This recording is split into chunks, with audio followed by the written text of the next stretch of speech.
Então pronto, chegou a hora final. A hora de poder exportar um arquivo que pode ser aberto em qualquer media player, que pode ser subido aí para o YouTube, para o Vimeo, fazer um arquivo que pode funcionar em qualquer computador. Bom, agora o que a gente vai fazer é exportar esse vídeo. E o processo de exportação, a gente quer criar um arquivo, né? Então a gente vai em File, aqui no Premiere. E depois, o que a gente quer fazer com esse arquivo é exportar. Então a gente vem Export.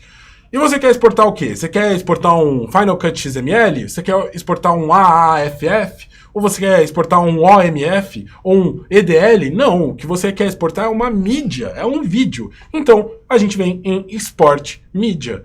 E aí vai abrir uma janela bonitona aí pra gente ver a exportação do nosso vídeo. Nessa janela tem um monte de coisa acontecendo aí. Uma delas é mostrando a origem do nosso vídeo, como ele é originalmente. E outra mostrando a exportação do nosso vídeo, como é que ela vai ficar. Bom, por que tem essas duas janelas? Porque talvez você queira aí escalar o vídeo, ou seja, esticar o vídeo de alguma maneira. Bom, não sei, você pode querer mudar ele aí. Mas como assim mudar? Mudar, que eu digo, você pode querer mudar o tamanho dele, alterar a proporção, aquilo que eu te falei de 4:3 e wide lá em uma das nossas primeiras aulas. Não, a gente não quer nada disso, a gente quer exportar o vídeo mais próximo do que o que ele tá no Premiere, não é? Então a gente pode vir simplesmente aqui e colocar Match Sequence Settings. Formato MXF. O que é isso? O que é MXF? Não conheço esse formato. Essa não vai ser uma boa ideia para mim.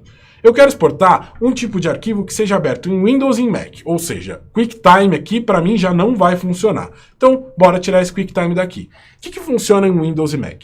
Além da extensão do vídeo, aquele .mp4, .mov do QuickTime, .avi, .mpeg, tem uma outra coisa rolando em todos os vídeos que você assiste.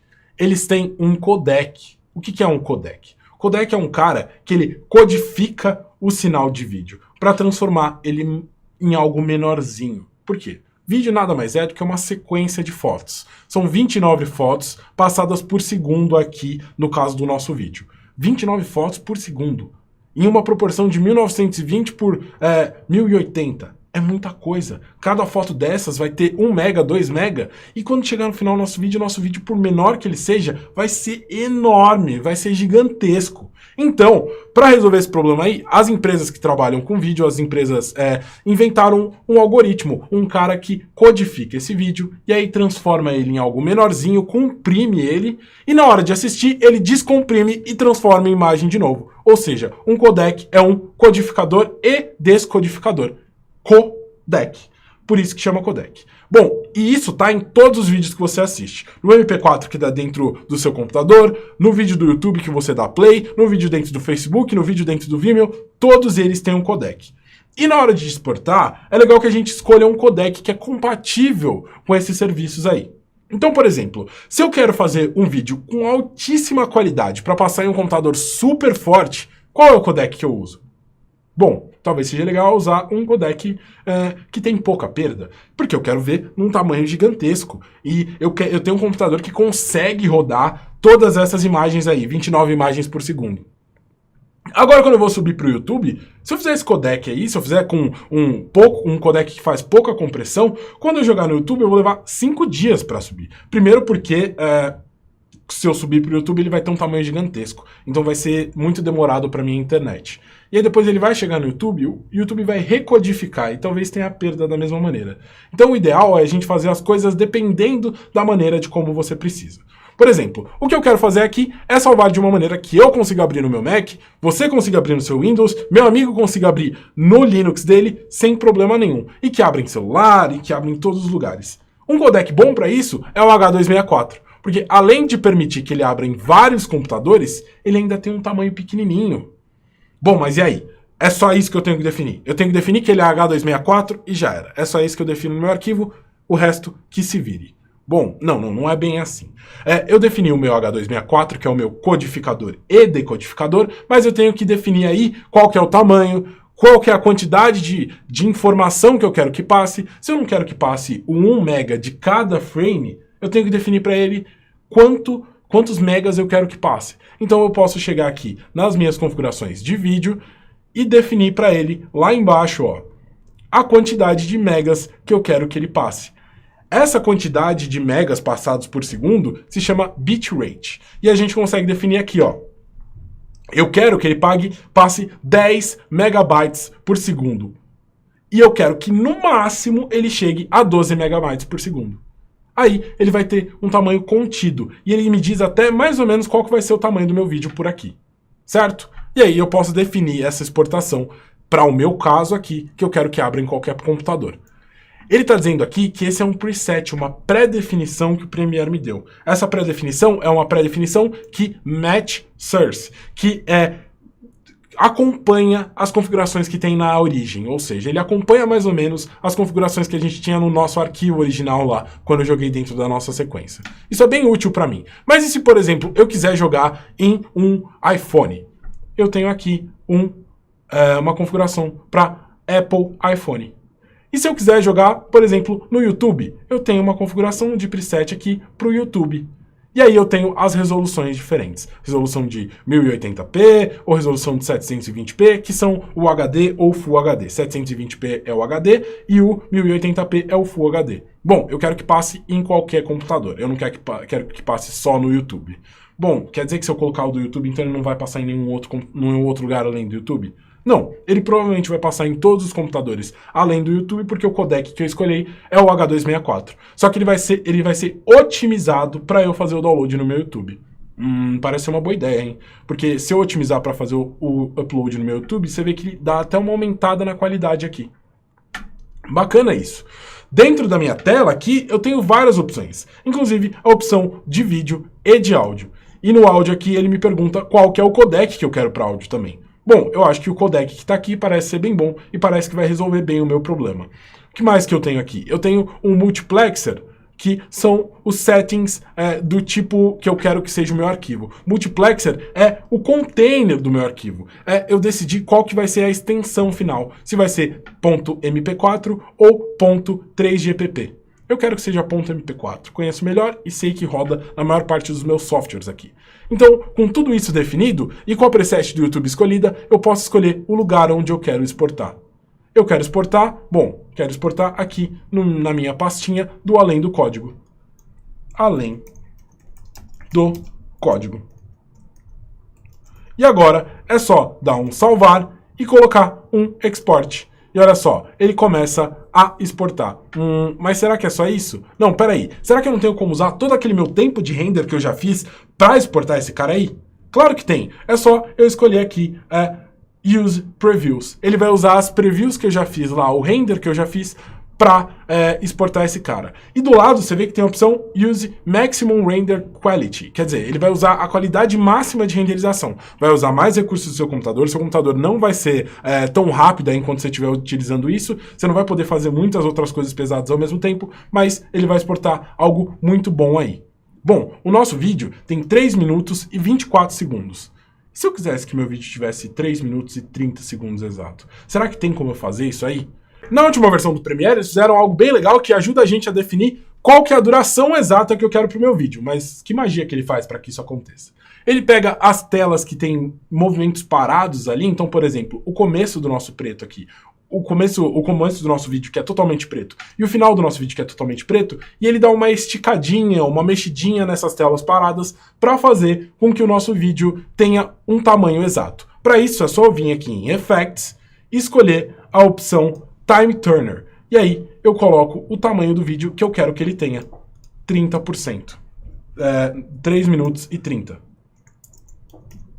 E aí ele vai me dizer aqui embaixo qual a porcentagem de mudança que eu tive aí. A porcentagem de mudança no tempo. Deu quase 3% aqui, 2,94. Agora com isso definido, eu posso vir e dar o meu export lá na minha pastinha. Tá tudo certo. Export. E agora ele vai exportar para mim.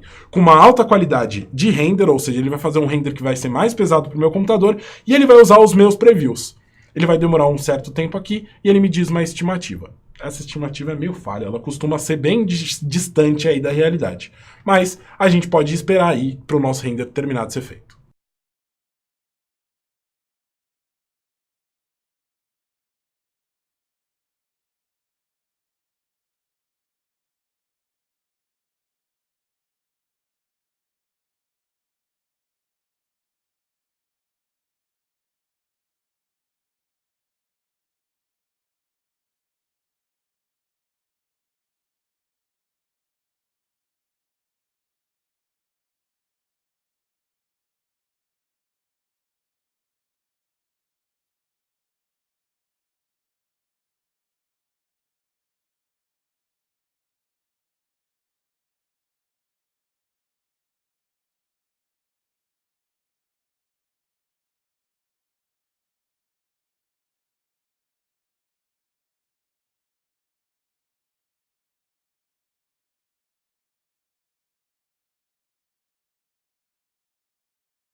Caio e atualmente eu estou cuidando da parte de criação de curso. Meu nome é Fernando, hoje eu trabalho de desenvolvedor de back-end e front-end na Kaelon, faço o desenvolvimento do Alura. Meu nome é Guilherme Silveira e eu trabalho principalmente no Alura, no meu dia a dia, apesar de ter cofundado a Kaelon com o Paulo 12 anos atrás, mais ou menos. Eu acho que qualquer um pode programar sim. O que ela precisa é ter muita leitura, gostar muito de ler. É mais a parte que você tem que pensar, como é que eu vou fazer isso, o que está envolvido nesse problema, o que tem que fazer, quais são as etapas. Você tem que estar ativamente preocupado com que tipo de variável causa que solução. Eu acho que a programação é uma coisa muito besta, assim, sabe? Quando você olha, depois que você já sabe. Mas pra quem nunca mexeu, sabe, é uma coisa que é meio chocante, assim, sabe? Eu acredito que o pensamento lógico é uma coisa que nos ajuda a resolver problemas nossos do nosso dia a dia. Acho que lógica de programação é o ponto principal, assim, inicial para você começar a programar. Você pega a lógica e aprender a resolver o problema, a linguagem é o que menos importa, sabe? A linguagem, qualquer navegador, hoje você consegue treinar um JavaScript, alguma coisa, aprender alguma coisa.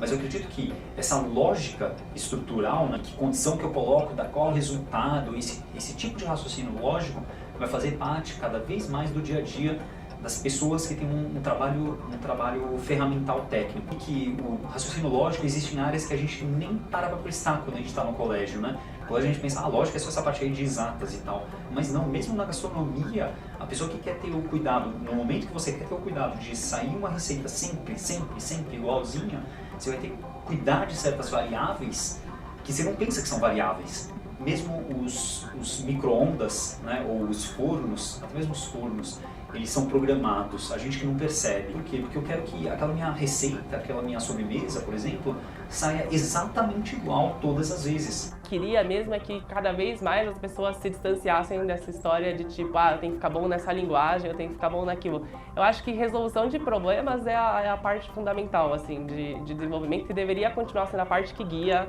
a galera que está tentando entrar na área, assim, né, o que está estudando hoje. Vai acontecer que vai aparecer mais dispositivos que a gente consiga ter facilidade a desenvolver. A gente já está vindo com o lance do relógio, a gente não sabe se deu muito certo ou não, mas eu acho que vai aparecer mais dispositivos que a gente consiga fazer alguma coisa. Eu preciso de um cara que consegue entender como criar a melhor torta do Brasil. Eu preciso criar um cara, né, que é o melhor jornalista do Brasil, sabe? Eu preciso criar essas pessoas também. Mas eu acho que o pensamento lógico, essa parte lógica do desenvolvimento pode fazer parte, pode começar cada vez mais a fazer parte do dia a dia das pessoas.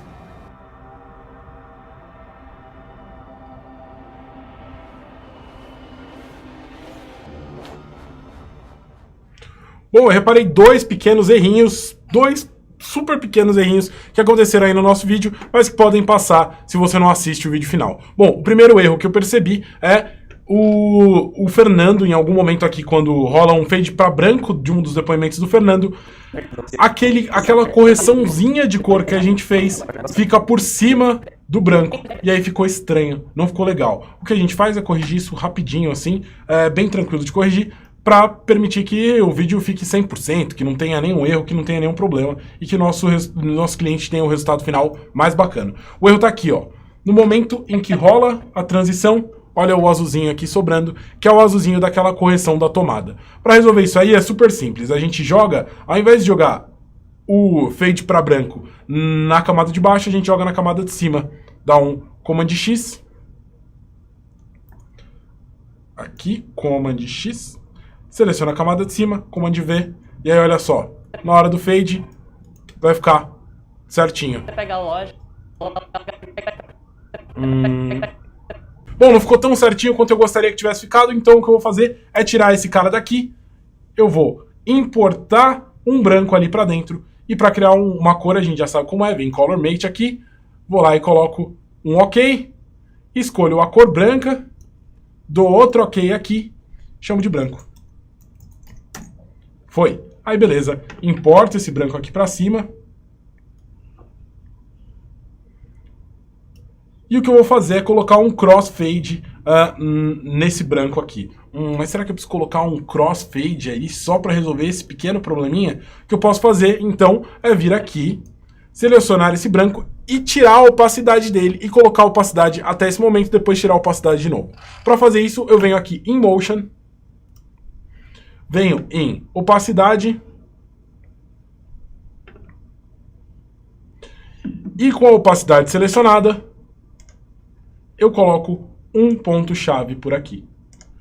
E aí, no comecinho aqui, eu coloco outro ponto-chave, tiro a opacidade para 0, e outro ponto-chave no final, outro keyframe no finalzinho aqui, e aí opacidade em 0 de novo.